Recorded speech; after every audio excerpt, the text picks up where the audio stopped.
Now at 10, a pregnant woman scrambling for shelter after a tree fell on her home. Now we have nothing. A woman forced to live out of her car after a concern she warned officials about came true. They said that there wasn't anything they could do about it, and this is the result of it. The search for a suspect after a deadly shooting inside a North City Schnucks. I can't believe, that something around her can happen like that. The fear fueled about the future of the grocery store. This is a great asset to this community. The White House linking autism to Tylenol. Don't take it. Don't take it. Medical experts pushing back against this latest claim from the White House. Tylenol, acetaminophen, is safe in pregnancy. Honoring the life of a St. Louis political icon. The new measure moving through D.C., hoping to get the stamp of approval. Live, First Alert 4 starts now. Off the top here at 10, we are keeping an eye on what could be a foggy start to the morning in parts of the bi-state. That map there on your right showing a new dense fog advisory painting part of the region. This is First Alert 4 at 10. I'm Morgan Harris in for Sam. And I'm Corey Stark. We're going to start things off with Chief Meteorologist Steve Templeton. And Steve, you're also keeping an eye on some rain chances. Yeah, even some heavy rain eventually, but that is not going to happen tonight. We stay dry and the focus is on this dense fog advisory. It does include the Metro East, but this could expand as well. So St. Clair County into Monroe and Jefferson County in it, but it may expand up into Madison and even St. Louis. So got to keep an eye on it. 3 a.m. to 9 a.m. is the time to watch. It hasn't settled in yet. Visibilities are just fine. So this isn't something we're going to see until around daybreak tomorrow. Flip on First Alert 4 in the morning. We'll have you covered and make sure you know what's going on as you head out the door. Clear skies here, light winds, and the humidity from the recent rain that we've had is contributing to this potential for some thick fog in the morning. We'll wake up the temperatures in the upper 60s, so it's kind of on the mild side. Watching for the fog, otherwise partly cloudy and mild temperatures 71 by 9 a.m. Then the rain. That's later in the day. In fact, afternoon to evening and nighttime is when we'll see rain likely, even some showers into Wednesday. But it's that Tuesday afternoon and night, that's where we'll see some rounds of heavier rain.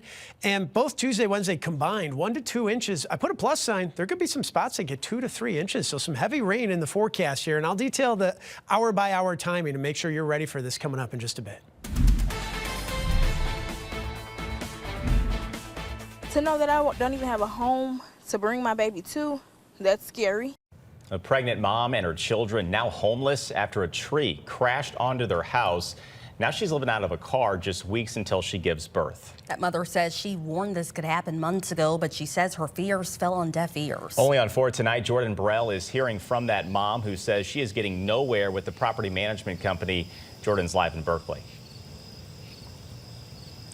Yeah, good evening. We're live here at that home in Berkeley, and if you take a look behind me, you'll see that massive tree and the yellow tape that's along with it. Now, the mom tells me the fire department condemned the home already, and it's left her scrambling of where to go. Mind you, she's 7.5 months pregnant with 2 kids under 10. My mom came home with my kids, and she said, I think you may need to get home.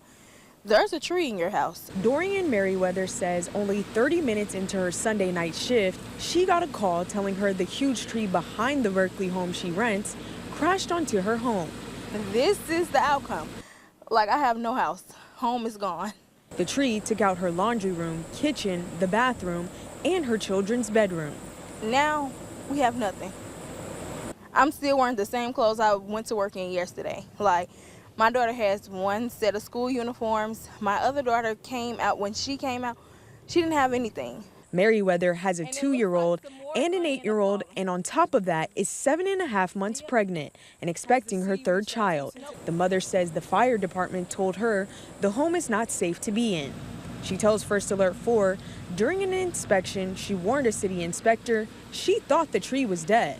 They stated that the tree wasn't dead, so they couldn't cut it. There was no need to cut it. But after the tree toppled Sunday, when the police came out, the fire department came out, they said that the tree has been dead for a while. Merriweather tells me her property management company, Vinebrook Homes, which is based out of Ohio, hasn't been helpful. Her receipts show Vinebrook charges her a damage waiver fee each month, so she believed she had renter's insurance. But when Merriweather called the company Sunday, they said the fee only covered the structure of the house for accidental damage. It doesn't cover any of the property inside.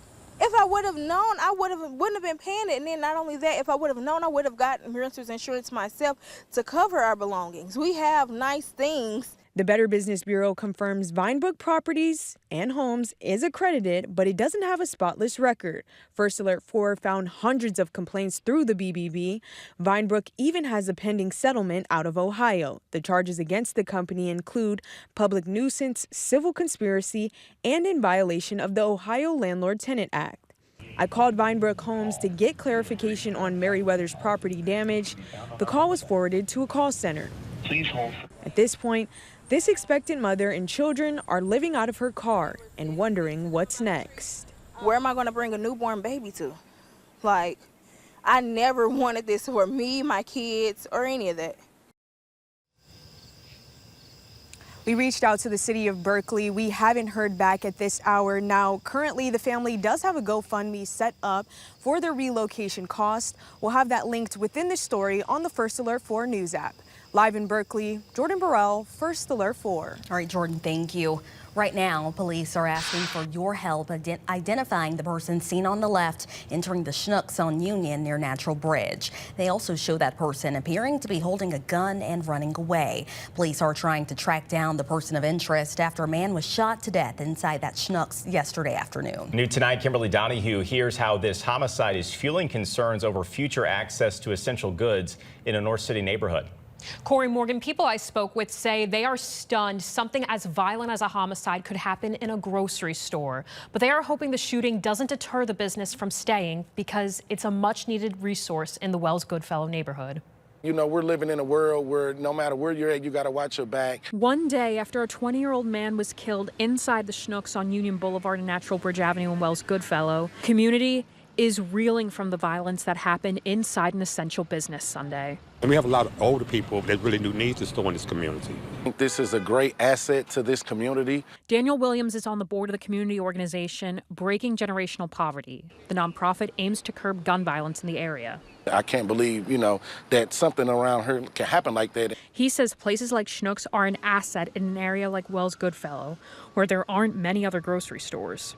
Schnucks was my first job, so it's like, even though something bad happened, they still probably, employ a lot of teens and employ a lot of people in the neighborhood that could be doing bad things, but they're getting an honest paycheck here, so, it helps with employment also. According to data from St. Louis Metropolitan Police, since the start of 2025, there have been 73 calls for service to Schnucks City Plaza and 149 calls for service within the 3400 block of Union Boulevard.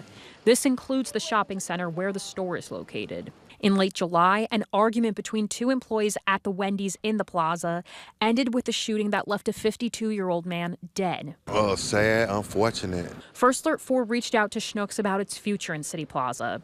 In a statement, the company said, quote, "We can assure you that the safety and security of Schnucks customers and teammates are top priorities at all of our locations, including our City Plaza store, where we have proudly served area customers since 1998. Daniel Williams says in spite of the shooting, people in the Wells Goodfellow neighborhood should still support businesses in the community. One bad thing happened here, and we can't just give up on the store. SLMPD is looking to learn more about all the circumstances that led to the shooting. Anyone with information about the incident is urged to call SLMPD's Homicide Division. Corey Morgan. All right, Kim, thank you. New at 10, a Crestwood apartment complex is getting more time to fix a slew of issues that led to the city labeling the property as, quote, dangerous. We're talking about two buildings within Forest View Apartments in Crestwood. City officials say they were designated dangerous after the complex's ownership failed to fix several fire and safety issues. First Alert 4 showed you the issues in August, including water streaming from the ceiling to cracks in the ground. These problems led to a judge declaring certain buildings needed to be vacated by September. A judge is now giving Forest View until October 16th to correct these issues. But residents we spoke to said problems were piling up long before any official action was taken. I have come home to my apartment being flooded twice. I have come home to a gas leak twice. I have come home to my apartment smelling like campfire. The city tells our team this decision is a temporary measure to allow Forest View more time to implement fixes, and people living in those buildings in question should still have contingency plans ready. New at 10, a popular restaurant and wine shop in West County will close at the end of this year. Veritas, located off of Fountain Plaza in Ellisville, will have its final day of service on New Year's Eve. According to the business, the owners are planning to retire from full-time restaurant work. Their son will make a decision about the future of the business after the end of this year. New at 10, a new measure in Washington, D.C. aims to create a new postage stamp honoring the life of William Lacey Clay Sr. Congressman Wesley Bell, who represents Missouri's 1st District, the seat Clay held, introduced the measure. The legislation calls for the U.S. Postal Service to create a commemorative stamp honoring Clay, who died earlier this year. In 1968, Clay made history when he was elected Missouri's first black representative in Congress. Once the bill earns final passage, the Postmaster General can order the stamp to be issued as early as practically possible. Well, it may not feel like it, but a new season is upon us. Today, September 22nd, is the first day of fall. And while you might be thinking about maybe a pumpkin spice latte or going apple picking, tonight MoDOT is already thinking about the next season. Behind us, snow. The agency is looking to hire full-time maintenance workers to help with its winter weather response. Workers can choose to work 8 or 12-hour shifts. The minimum starting salary is just under $20 an hour, with an additional $3 to $6 an hour depending on experience. Workers must be at least 18 years old and pass a background check. You can find more information on the MoDOT website. All right, no snow talk, but this fall, we got some rain to talk about, Steve. Yeah, we do. We do have rain. In fact, that's the cold front that's going to bring in some heavy rain at times late Tuesday into Wednesday. I'll map out that hour-by-hour timing. We'll talk totals on the rainfall coming up. So taking Tylenol is not good. A new claim from the Trump administration linking autism and the active ingredient in Tylenol. Next, the new questions and backlash from the scientific community.